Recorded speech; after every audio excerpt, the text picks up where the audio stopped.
সম্মানিত ভিউয়ার্স, সবাই কেমন আছেন? আজকে আমি আপনাদের একটা ভিডিও দেখাবো বন্ধুরা। সেই ভিডিওটা কখনো দেখছেন কিনা মনে হয় না, আর দেখতেও পারেন।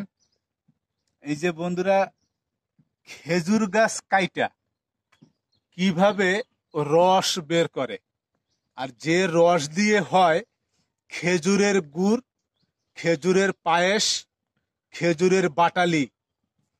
এই যে বন্ধুরা গাছগুলি দেখছেন, ছোট ছোট গাছ, এই যে কিন্তু গাছের গোড়া, আর এই হলো মাথা। তার ভিতরে কিন্তু এখান থেকে বন্ধুরা এই যে ডাউগাগুলা দাও দিয়া ছাইচা নিছে। যে খেজুর গাছ কাইটা রস বাইর কইরা কি কি হয় তো জানেন? খেজুরের গুড়, খেজুরের বাটালি, খেজুর রসের পায়েস। এই শীতের দিনে খেতে কি না মজা লাগে।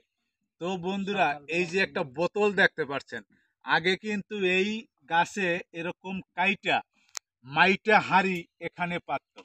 এখন বন্ধুরা দিন ঘুইরা চইলা আসছে কলির কাল, আর এই কলির কালে এই গাছে রস পাতে বোতল। এই যে দেখতে পাচ্ছেন একটা বাঁশের কঞ্চি কাইটা এটাকে খিল বানাইছে বন্ধুরা, এটাকে বলে খিল। এখানে একটা ছিদ্র বানাইছে। এই যে খিলটা এরকম এরকম ঢুকাই দেয় বন্ধুরা, এরকম ঢুকিয়ে দিয়ে এই যে দেখতে পাচ্ছেন রশিটা, রশিটা এইখানে নির্ধারিত একটা লোহা থাকে বা একটা বাঁশের কুঞ্চি ঢুকানো থাকে, সেখানে ঢুকাইয়ে দেয়। ঢুকাইয়ে দেওয়ার পরে এখান থেকে যখন কাটে, কাটার পরে ওই গাছ ঘাইনা যে রসটা টপ টপ করে খিলে চলে আসে, আইসা কিন্তু এই বোতলে জমা হয়। তো প্রতিদিন বিকাল বেলা এই গাছগুলি দাও দিয়ে এখান থেকে কাটা হয়, এখান থেকে কাটা হয়। কাটার পরে বোতলগুলি পাইতে রাখা হয়। সকালবেলা কিন্তু এখানে বন্ধুরা রস জমে। তো এরকম যদি 50টা গাছ কাটে, একটা গাছে বন্ধুরা 200 গ্রাম করে রস হয়। তো 50টা গাছে কত রস হইতে পারে সেটা আপনারা জানেন। এরকম কিন্তু এখানে অনেক গাছ আছে, আপনাদের আমি আর এক 2-3টা গাছ আমি দেখাচ্ছি। এখান থেকে আমি বেরিয়ে গেলাম।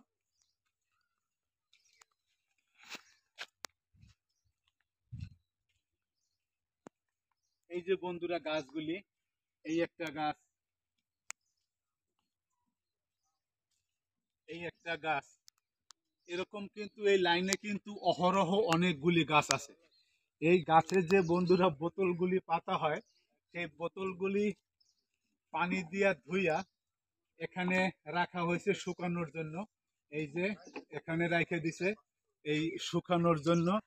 আবার যখন যখন এই গাছ কাটবে, তো এই গাছ যখন কাটবে তখন ওই বোতলগুলি এখান থেকে পাতবে, পাতার পরে রস সংগ্রহ করবে।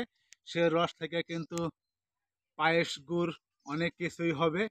আর যারা খেয়েছেন তারা নিশ্চয়ই মজা বুঝেন, যারা না খেয়েছেন তারা হয়তো মজা বুঝবেন না। যদি আপনাদের রস খেতে মন চায়, আইসেন বন্ধুরা, 40 টাকা রসের লিটার কিনা খাওয়ান যাবে বন্ধুরা। আর আমাদের অঞ্চলে অহরহ এরকম পাওয়া যায়। ভালো থাকবেন সবাই। আজকে এ পর্যন্তই। আল্লাহ হাফেজ।